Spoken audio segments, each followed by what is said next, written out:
Hello, everyone. Welcome back to another episode of Unbalanced with me, Cerys Davage. How are we all? The sun is shining out here and I'm absolutely loving it. It's really lifted my mood.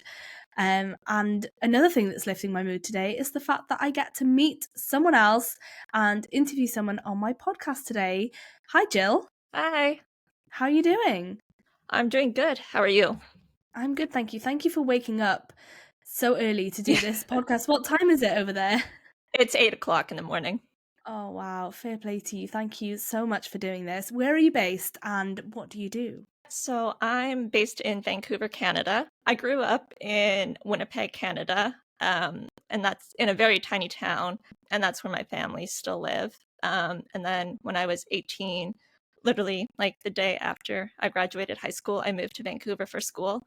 Um, and I've been here ever since, so about 15 years. And so for my day job, or I guess like my career job, you could say, I work in post production for film and TV. But over the last year or so, I started on this whole content creator, disability advocate journey. And that's kind of where I realized that this is the kind of work I'm more passionate about. So trying to invest a little bit more time into that. Amazing. I'm sure we'll get into the content creation that you do, but tell me a bit about your work and, what that's been like as a disabled person. Yeah, how long have you been in that industry and how have you found it? So I've been in the film industry for, I guess, since I graduated university, so 13 years. It's definitely hard being a disabled person in the working world, especially in like the film industry. And I found like as my disability progresses, it's been a lot harder. Luckily, ever since the pandemic, I've been able to work from home. Before 2020, I would commute into the office every single day with public transit, and that's just exhausting, as I'm sure you know.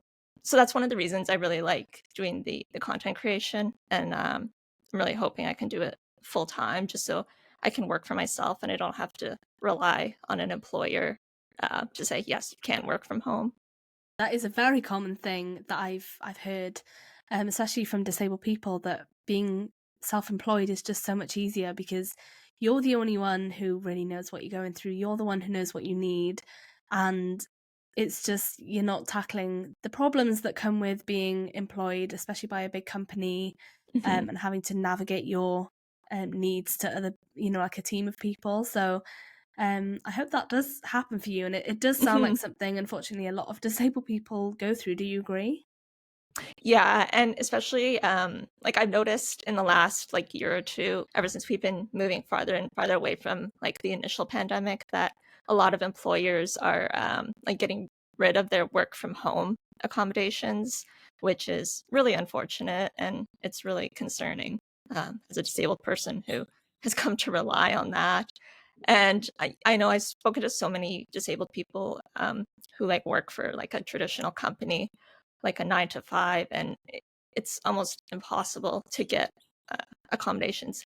And of course, it varies by country and the laws, but even so, I feel like there's a lot of discrimination towards disabled people in the workplace, unfortunately.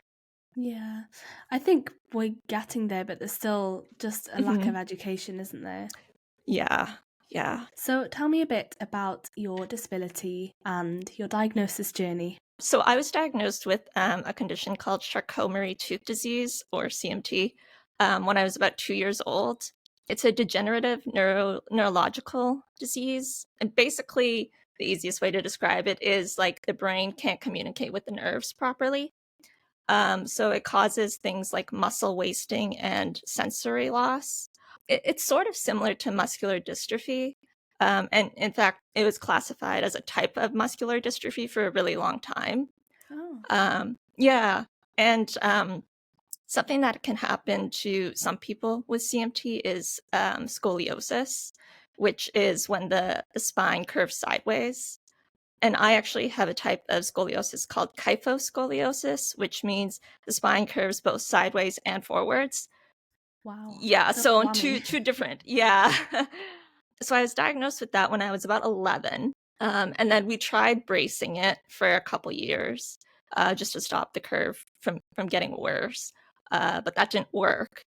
So when I was 13, I had to have spinal fusion surgery, which is basically they take two metal rods and screw them into your spine to keep the curve from getting worse. Um, yeah. So that's a progressive condition as well? Scoliosis, I guess you could say because as you grow, the spine will curve more, but the purpose of using it was to stop you from basically growing. So Mm. as of right now, it's my scoliosis can't get worse. I could have back problems in the future because of the surgery, but that's a whole other whole other thing that I didn't know at the time. But yeah, Wow. So you've got a double whammy there. yeah. Um, so with your surgery, when did you go through that and how are you finding your scoliosis now? Like, does it affect you day to day?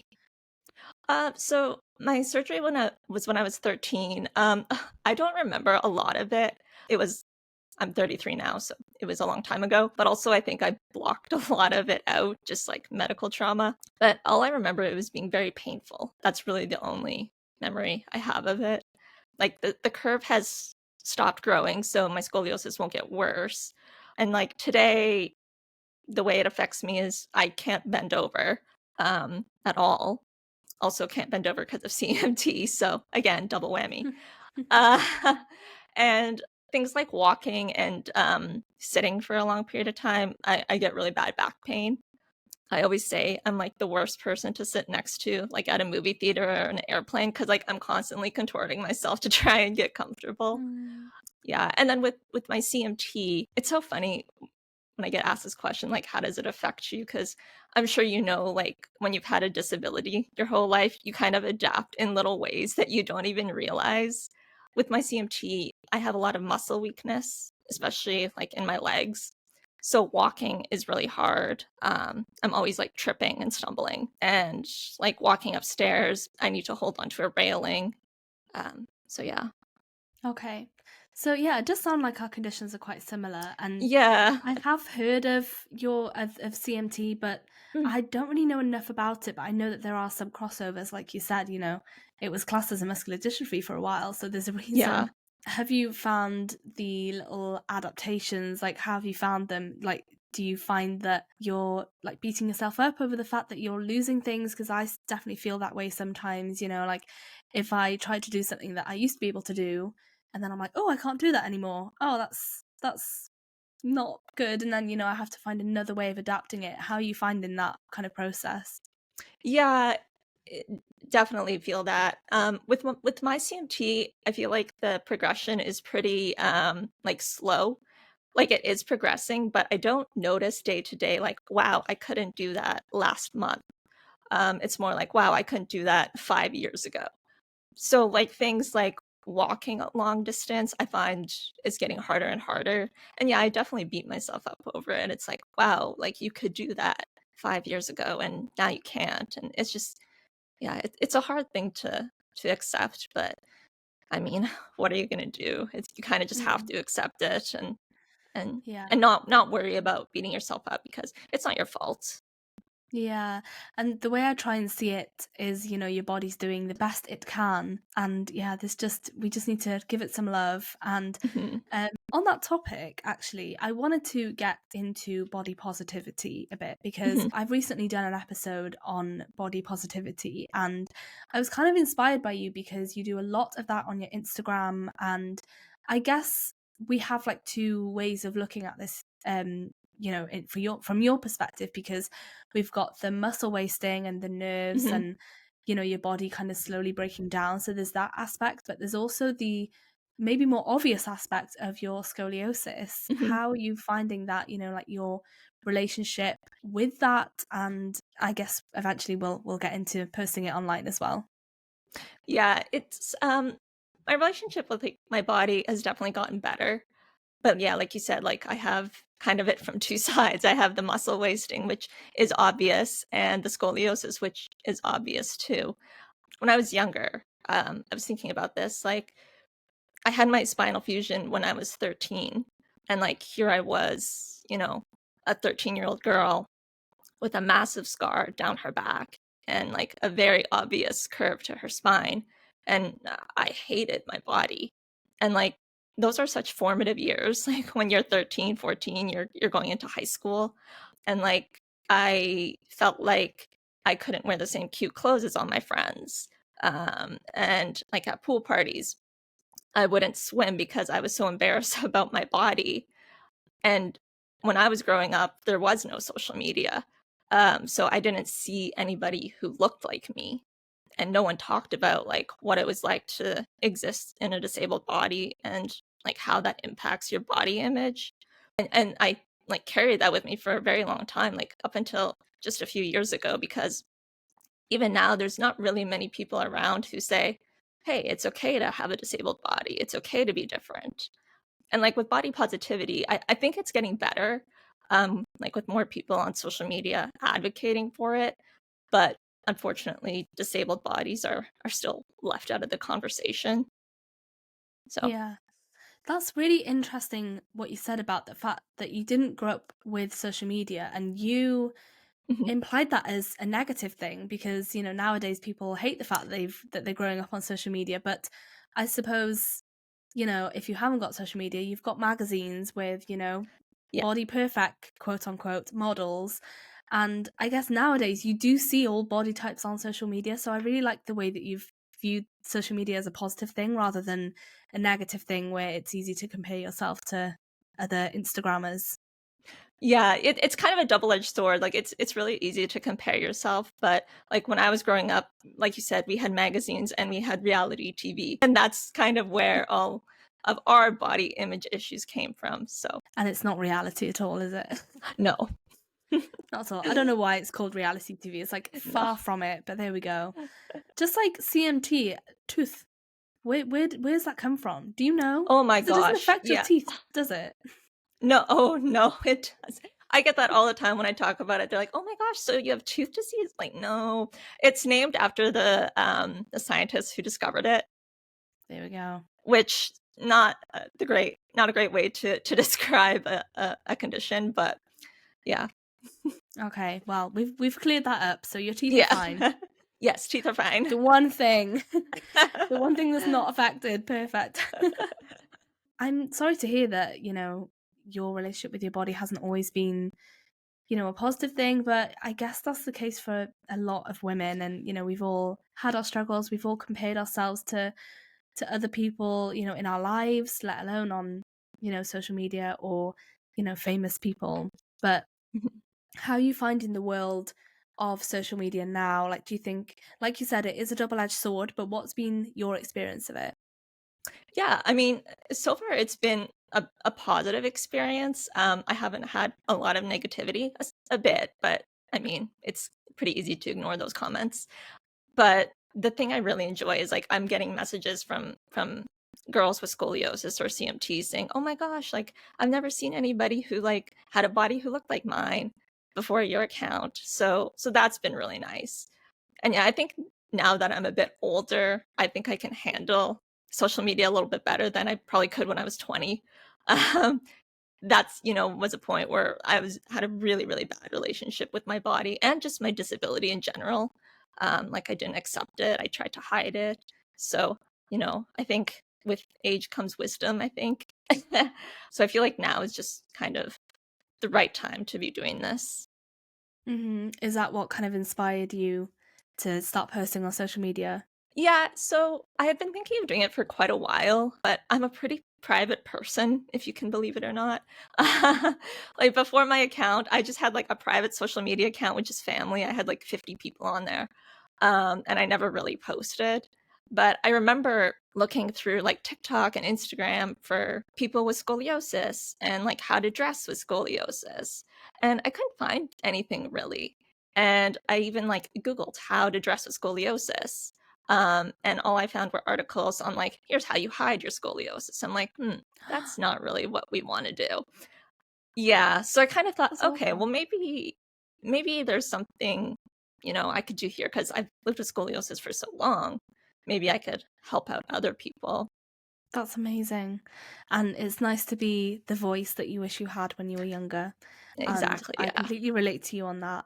But yeah, it's just such a nice feeling when someone sends you a message saying, I'm exactly like this. I know exactly what you're going through and how you're feeling because I'm going through it too. And there's just something so nice about that community being opened up and just feeling less alone in it. It really has like changed my aspect and changed my like I guess lease of life in a way, and like the way I've Yeah. accepted my condition because I haven't always accepted my condition. And like you said, I didn't want people to know about it. It wasn't as much of an issue in school as in to try and hide it because it just wasn't very obvious.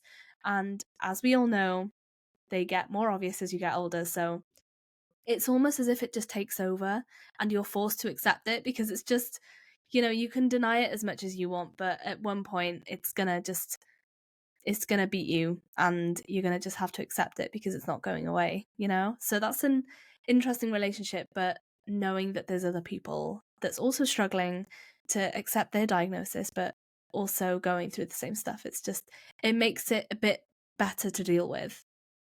Yeah, for sure. I feel that way too. Like before I kind of started on social media and started like getting involved with the disability community, I had never met anyone with CMT.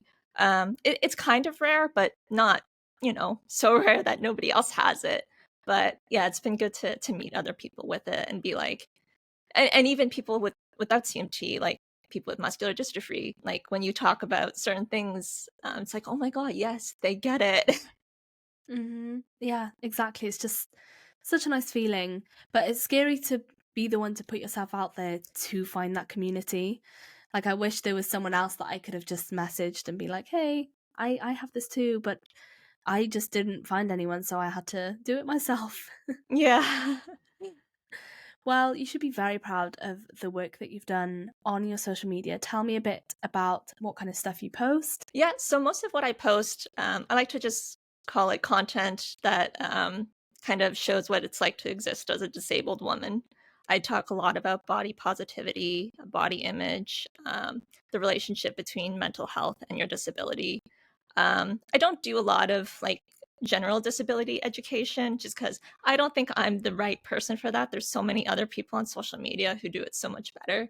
But sometimes I do. And I like to kind of address ableism when I can, mostly from experiences in my own life. Definitely, that's obviously really important. And it is really important to raise our voices on things like these and just hope that they are going on people's pages and educating Yeah. people, one at a time. How have you found the disability community online? Oh, it's been so amazing. Like I don't really know anybody with a disability in my personal life. Not that they've shared. I mean, there's, possibly. But it's been so nice to connect with other disabled people. And like you said, it's kind of like helped come to terms, I guess, with your disability. It's Mm, not a great way to say it, but you kind of feel a bit more accepted and like it's okay to just be yourself. Because I feel like so many of us in our personal lives, we might not have someone with a disability that we know. So we kind of have to, hide our disability or not talk about it. So it's nice just to be able to talk with other people who get it and you can be yourself. exactly. Yeah, that's really important. You post a lot about fashion brands and, kind of clothing that suit different body types, not just sizes, we're talking shapes as well. How important do you think this is to raise awareness of these things? Yeah, I mean, obviously fashion is not like the most important thing in the world right now, especially right now with everything going on. Politically, there's so many more important things to address, but I think fashion is something we kind of forget about, especially when it comes to disabled people. I've talked about like how there's adaptive clothing, but unfortunately, the adaptive clothing I've seen isn't like really cute. It's kind of just like basic and almost medical. And I think we need to raise awareness of the fact that like disabled people want to be fashionable too, and those clothes that all these brands are making, it would be so easy, not saying it would be the easiest, but it would be so easy to make just everything like adaptive so that everybody could have the opportunity to to wear things. Yeah, exactly. And yeah, of course, it's not the most important thing, but it's an interesting view because I guess you don't really know about these issues until someone who's experienced the issue raises that problem. Mhm. So yeah, I am learning a lot from your page, so please keep going. You recently celebrated an anniversary, am I right? I did, yes. My wedding anniversary, yes. Oh, congratulations. What's the Thank you. relationship been like between you and your partner? What's that kind of, I don't know, dating world been like? And what's married life like? Yeah, that's a great question. Dating with a disability is hard. I didn't really do too much of it, to be honest. I met my husband on a dating app, and he was the only one I talked to. Well, not the only one I talked to. He was the only one I talked to in person. So when we first started, I talked about this in a post, but when we first started dating, I didn't really tell him about my disability. I wasn't at a point where I was accepting it myself, and it's a hard thing, like, how do you talk about that with somebody? I think it was maybe about 3 or 4 dates in, he kind of asked me about it. I think he saw, like, I was having trouble on the stairs or something. So afterwards, he asked me about it, and I kinda talked to him about it, and going back, I wish I would've just been, like, open about it from the beginning 'cause it just kinda would have saved some awkwardness. He's been great about my disability. It's kind of fun to like, he had never had experience with disability before, so it's been kind of fun to educate him on things too, and he's always telling me like, "Oh, I didn't know that." Um, and teaching him to be, a good ally. Yeah, I love that. And yeah, you should be dating someone that's fully accepting of your disability and doesn't make you feel like you're a problem or, an extra baggage, just accepting you for who you are. Yeah, and, like, in our life, like, he definitely takes on a lot, like, to help me, like, I'm never the one to go to the grocery store because I can't carry anything. He does all the heavy lifting, and he helps me out quite a lot physically so that I don't have to spend my energy doing, the day-to-day things. So that's great. So I think, yeah, if anyone's listening wants advice, I think just, find someone who listens and understands and wants to learn because any partner that you're with is not going to instantly understand your disability. And that's something I really had a hard time with. And we kind of had to work through like when you have a disability, this is hard and this is what I need. And you kind of just assume other people will know that. But no, you have to communicate, hey, this is hard. This is what I need. So yeah. Yeah, communication is key, with or Yes. without disability. That is literally what like keeps a relationship going, right? Yeah. That's a really nice piece of advice. Thank you so much for sharing that, and thank Hmm. you for sharing an insight into your journey of love. Yeah.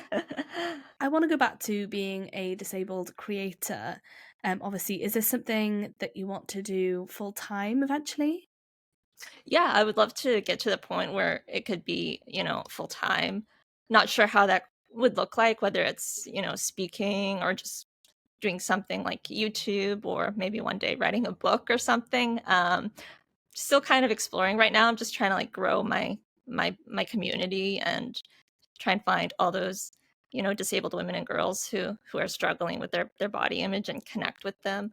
But yeah, it's definitely something that I would love to be able to do full time and work for myself. How are you finding your current work in the TV world?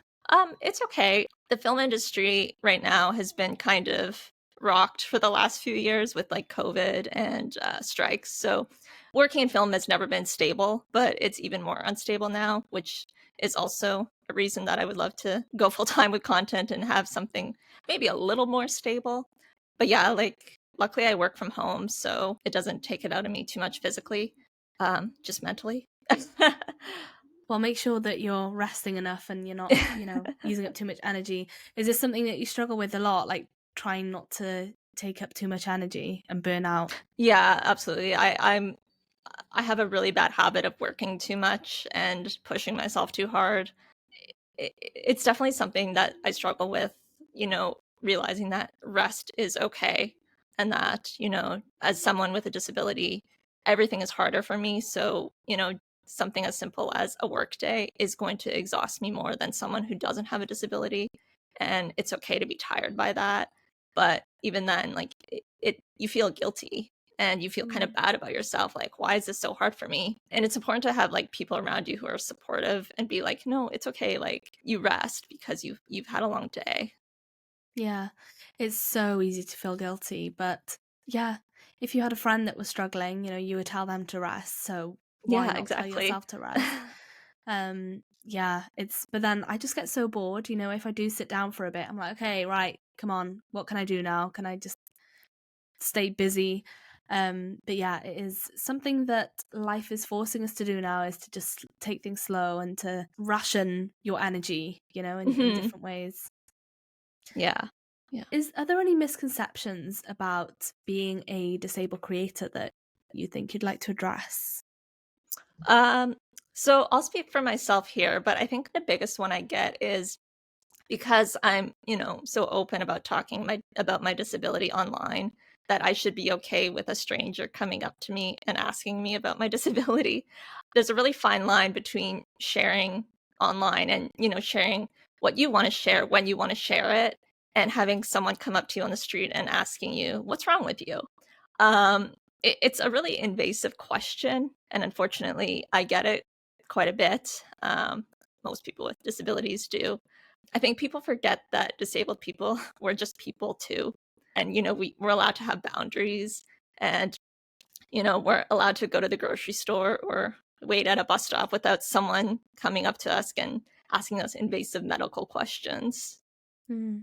Yeah, that's something the public needs to work harder on, because you can think some thoughts, for sure, but to actually Mhm. approach someone and say those thoughts or ask those questions is not always necessary, and a lot of them are just curious, and I like to think that they have, your best interest at heart and they just want to know, but there are some that just come across, too invasive, and everyone's different, you don't need to know why all the time. Yeah, I always think to myself, and I'd love to say this to people, but I don't think I'm confrontational enough. But it's like, what about my answer will change your life? Like, it won't. You just want to know because you're curious, which I don't know if I guess is fine to be curious, but I think just, yeah, Yeah, but not everyone is happy answering those questions, so you're running a risk exactly. of them, rejecting you.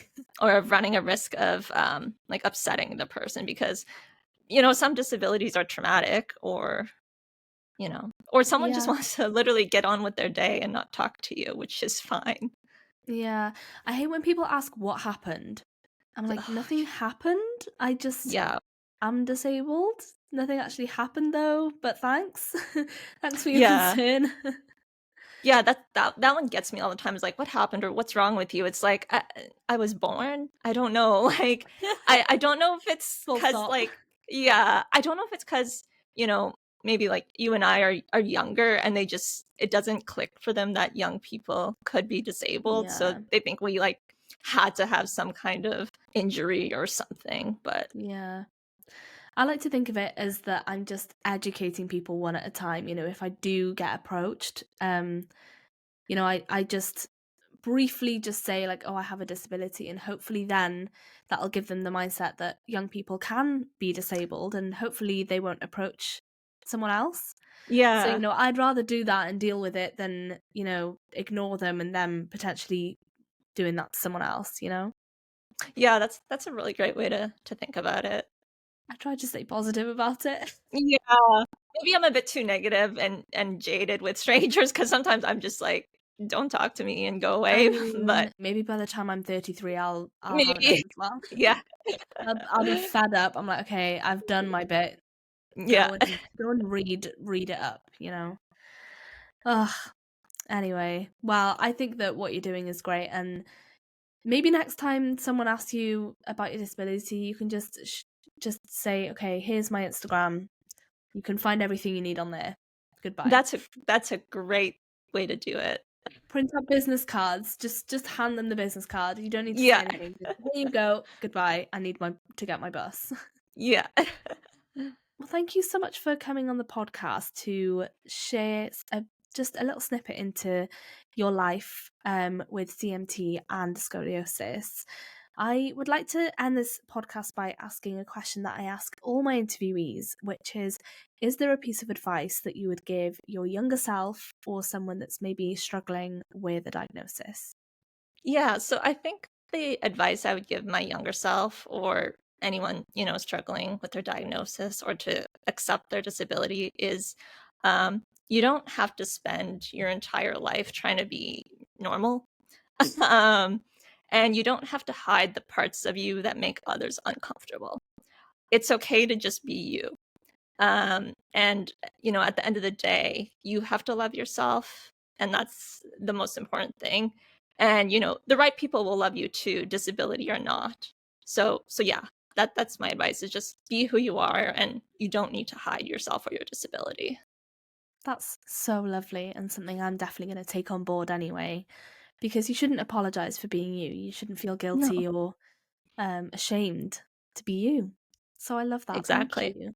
Yeah. Where can we find you on social media? So I'm on Instagram and TikTok at Jill Cabernel. And I will link the ats in the description below.